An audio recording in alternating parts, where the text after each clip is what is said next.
Hi friends! So this book is specifically for grammar within my classroom, but you're more than welcome to enjoy the story as well. Down below in the description box there are questions for you, those that are just listening to the story and not doing the grammar. For those who are doing the grammar part and you know who you are not doing the questions in the box below because I have different questions for you in our classroom, okay? So this week for grammar, it is called Dandelions, written by Eve Bunting, illustrated by Greg Shed.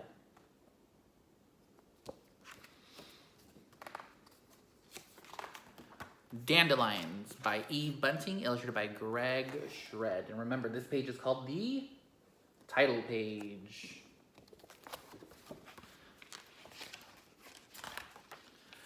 We came to Nebraska territory in the spring. Our oxen, Brownie and Blackie, pulled the wagon, and our cow, Moo, was tied on behind. It was a long way from Grandpa's home in Illinois. A long, long way. Papa laughed and sang. "Look at it, Emma," he said to Mama. "Miles and miles of free land. But it's so lonely," Mama said. "We won't be lonely," Papa promised. "We have each other and the girls. And in the fall there will be the new baby." His voice sounded almost holy. "A new baby in a new land." My little sister, Rebecca, put her mouth close to my ear. "Where are all the trees, Zoe?" We'll come to some," I said. We did, but not many.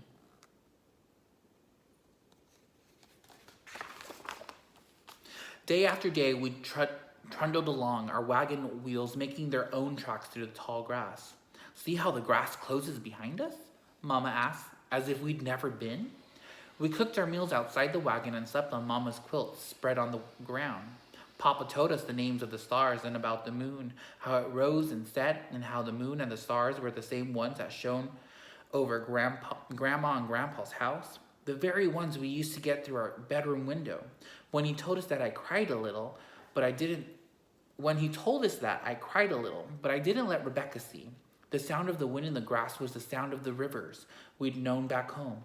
Day and night, the sound was in our ears. Sometimes we came to real rivers, and when we did, we washed ourselves and topped up our water kegs. Sometimes the river was easy to cross, and sometimes hard, with Brownie and Blackie so frightened as they swam, and us holding on to them and to the wagon too. Sometimes we'd even had to cross on a ferry pulled by ropes. It had been weeks since we started our journey, 12 miles a day if we were lucky. One day we did 17.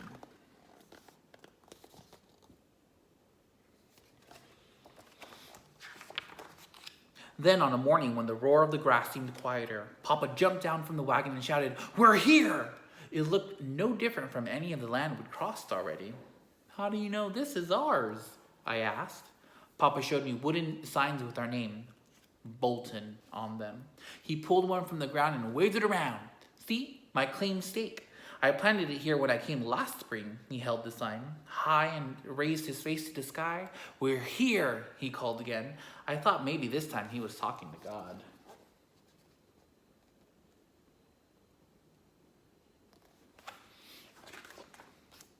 I will never forget the way Mama looked as she got down from the wagon and stood in the knee-high grass. She shaded her eyes.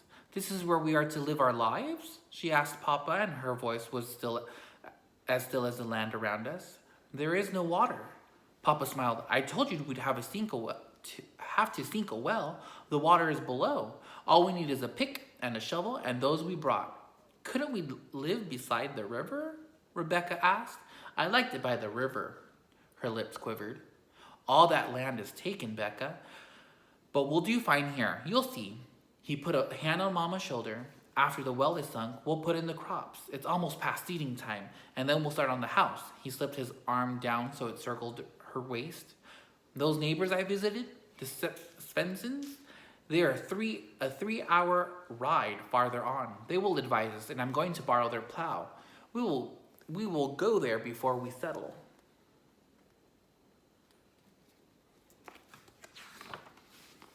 We started for the Svensons the very next morning. It was hard to see their house. It was so much like the empty land around it. I think we would have missed it if Papa hadn't known exactly where he was going.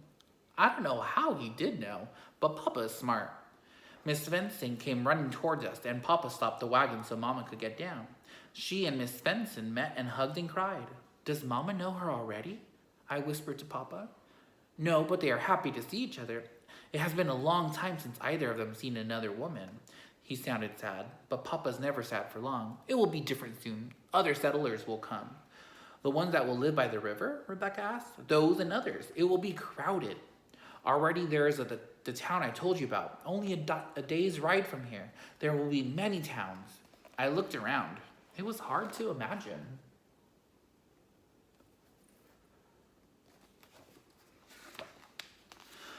Come see our house, Mr. Svensson called. It was made of sods, chucked like bricks cut from the ground, and it had one door and one window that Mr. Svensson had bought for $1.25 in town. He kept touching the windows as if he couldn't believe it was there. The house was called a soddy. In it was a chunk stove they'd brought from Minnesota, a bed, a table, and benches. They also had 5 boys and a pig that kept them in a pit and a canary that kept in a cage. Becca and I liked the pig and the canary. The Svenssons shared their dinner with us. Mama admired the beautiful tablecloth that was spread on the table. Her fingers traced the flowers. Roses, she said. Remember the way they smell? I remember, Miss Svensson said. Bits of earth kept falling from the roof as we ate, and Miss Svensson kept picking them off the table. Twice black beetles fell too. You get used to it, she said. Once a snake this big dropped. One of the boys spread his arms wide and leered at Rebecca and me. I guess we were supposed to faint. We didn't. The canary sang a little song, and we all turned to look at it. I miss the songbirds, Miss Svensson said. There are so few here. Mr. Svensson got me the canary. Its song is sweet, Mama said. So sweet, I think it was tears that made her eyes shine.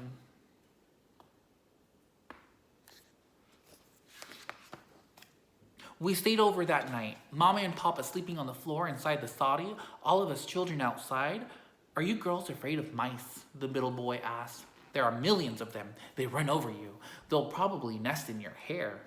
Rebecca and I like mice, I told him.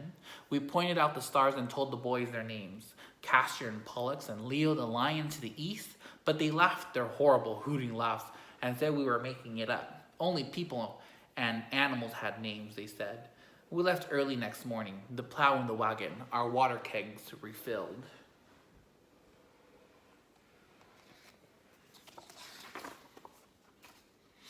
Mr. Svensson gave Papa a tree branch to use as a ridge pole for our house and 2 forked tree limbs from the river that would help hold the sod on our roof. He and Papa talked about how it would be done, and Mr. Svensson said he'd come lend a hand. Papa said that he would be obliged.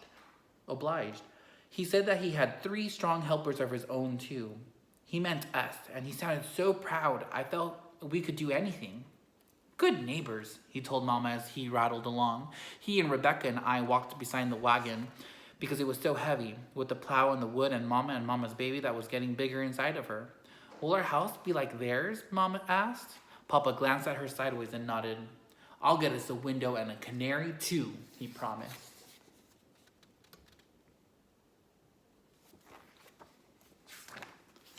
Papa said the first thing we must do is make slits in the ground and plant corn. That way we have food for us and the animals for the coming winter. Then we started on the well. We dug a long way down. It was days before we found water. My gosh, we almost dug ourselves a hole into China, Papa boomed. To China? Truly? Rebecca asked, and Papa laughed and drew up a bucket of cloudy water. He let the specks of dirt in it settle so we could all have a drink. And the next weeks we cleared the land of hidden rocks and turned the earth and planted the rest of the seed we'd brought from home. Don't you see? Papa asked Mama one night. I don't think he knew I was listening. I could never have made a life for us in Illinois. It will be good here. It is as if he was pleading with her, and I felt sorry for him, though. I wasn't sure why.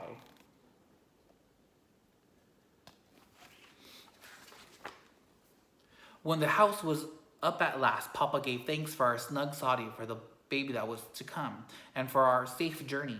Mare's tail clouds waved in the sky, and the grass sang around us.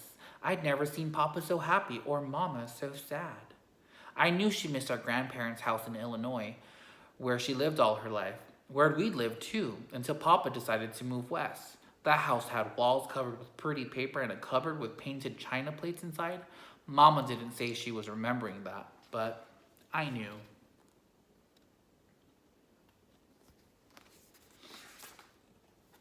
When we'd done our chores and finished our lessons, Rebecca and I always went to play outside. Don't get lost, Mama would whisper. We're only going to pet Moo, we'd tell her, or to pretend in our rock pile. We'd saved every rock from the field, and the pile could be anything. And our very own mountain or castle or a fort. Sometimes we'd see her watching us from the inside the door, and I'd think, Mama worries over nothing. It was true that the soddy did disappear almost as you stepped away from it, turning into just another hump in the ground. It's like a prairie dog's burrow, Mama said. I bet prairie dogs like their burrows, I told her, and Papa smiled. That's my Zoe girl. Mama would stand for hours looking at the curves where grass and sky met. Always nothing, she'd say. Always the sameness. I was glad when she spoke, even to herself. It was her silences that scared me. Sometimes I felt she'd gone away and I couldn't find her.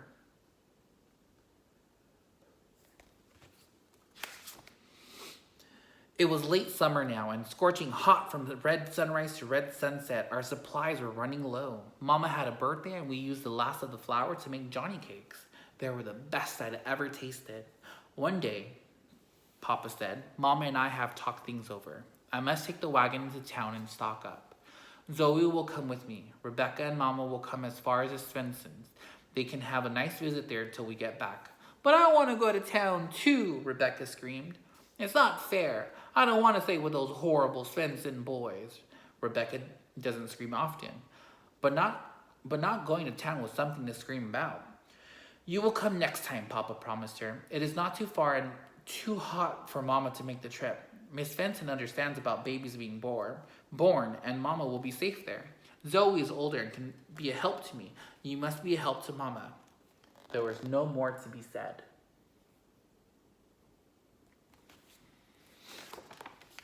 I was very excited, but I tried not to show it because it would make Rebecca feel worse. It took a lot of preparation, but at last we were on our way with Moo tied behind us so she could be milked at Svenson's and so she wouldn't be lonely while we were gone. Our neighbors were glad to see us again. They made a list of things they wanted us to bring back for them, and soon Papa and I were off. Our water kegs were filled to the tip top.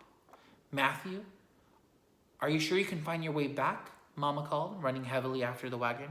Can you mark your trail? With breadcrumbs, Papa asked, smiling. Try not to worry, Emma. We will be fine.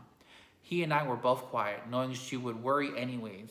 At last, Papa said, there is a little extra money. We will get something pretty for Mama to mark her birthday. You can help me choose.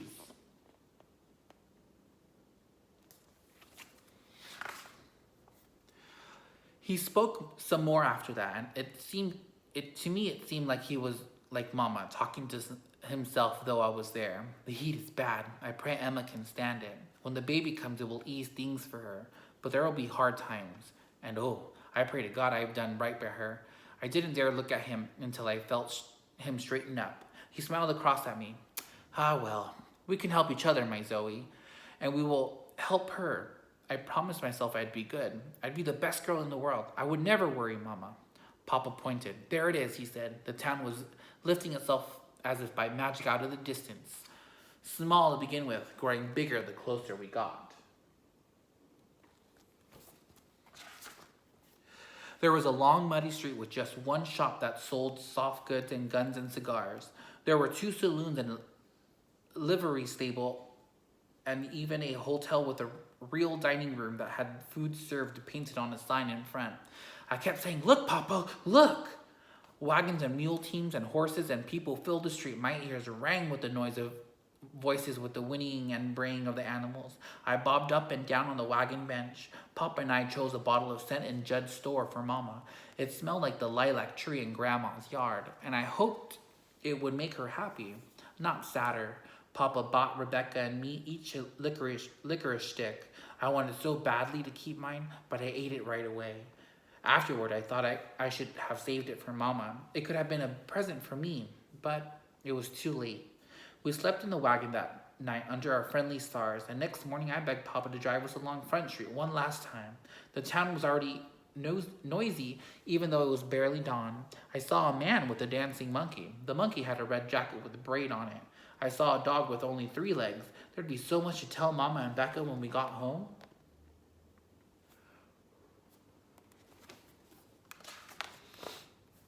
Papa was just turning the wagon on the far edge of town when I saw something. "Papa, Papa, stop!" I shouted.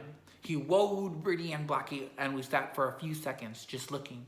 There, on a patch of sandy ground where the grass began, was a yellow mass of dandelions. "Dandelions!" I whispered. "How did they get here?" "Likely they started from a seed brought by chance on a wagon." I put my hands against my face. "Dandelions for Mama." Papa got the spade and helped me, and we took a lot. "Roots and all. Look," I said, "we're bringing a whole dandelion family." Papa smiled.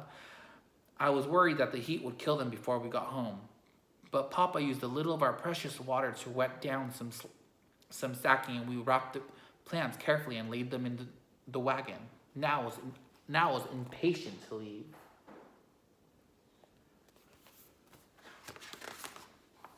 All the way to the Svensons, I kept leaning back to check on the dandelions. The sky was a burning blue, and the grass seemed tinged with red fire. "It's so hot already," I moaned. "Oh, what if we lose them, Papa?" "Dandelions are strong," Papa said. "They'll survive. Like us." I glanced across at him. "Like us," he agreed. It was late afternoon when we got to the Svensons. Mama and Rebecca came running to meet us, and I thought Mama would never stop hugging us. "You're back, and you found us," she whispered. "Of course," Papa said, and I smiled to myself. When we had her dandelions planted, we'd be able to see our houses from everywhere.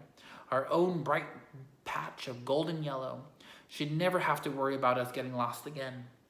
I'd asked Papa not to tell her about my surprise, and he decided to keep the scent too, till we got home.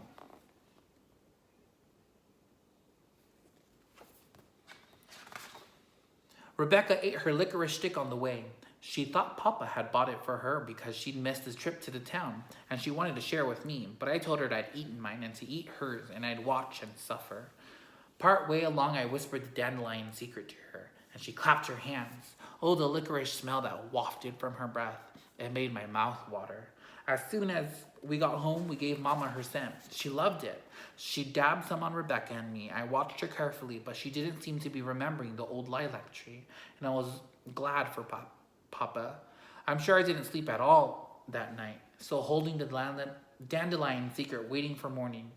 Late, I felt Papa step carefully over Rebecca and me, and I heard him carrying the dandelions onto the roof. He promised he would. Nice Papa.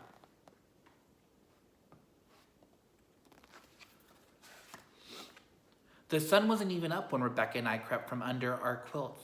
We had 2 of Mama's cherished spoons, and we scrapped trenches in the hard sod of the roof and set the dandelions in. They drooped, and that worried me. But when we gave them water from the bucket, they looked better. Below, we could hear Mama and Papa getting out of their bed. "There's an animal on the roof again," Mama said, and Rebecca put her hand over her mouth to stop her giggles. Then we heard Mama ask, "Where have the girls gone?" And we scrambled down the roof and called, "We're here! Come outside, Mama!" Rebecca was jumping up and down. "Surprise!" she yelled. We held Mama's hand and led her a few steps from the soddy and pointed to the roof. "Look! Happy birthday, Mama!"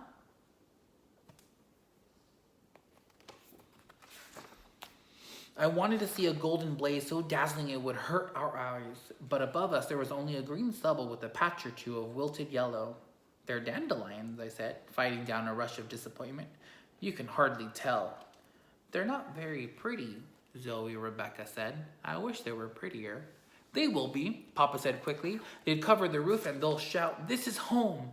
But their roots have to take hold first, Becca. It isn't easy being transplanted."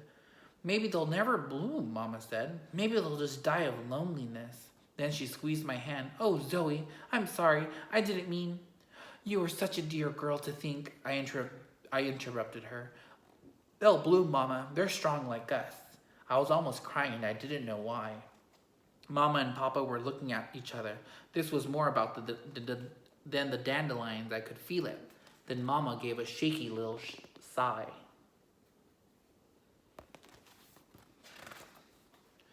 The sun was rising red on the line of distance as the four of us stood looking at the roof. I hoped maybe one, just one dandelion might lift its head for us, but not even one did. Mama put her arm around my shoulder and pulled me close. Don't expect a miracle, Zoe. It will take time. Can you wait?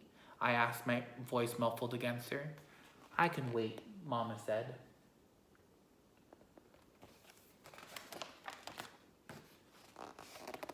If you look really closely, all those yellows, you notice something. All right, I know, friends, that one was a really long one. I even feel it in my voice that it was really long, but just hang in there. I'm glad that you were able to watch this video. For those who are just visiting us for listening to another story, thank you. Don't forget, down below in the description box, there are questions to get a deeper understanding of the story. And I'll see you guys next time. Bye.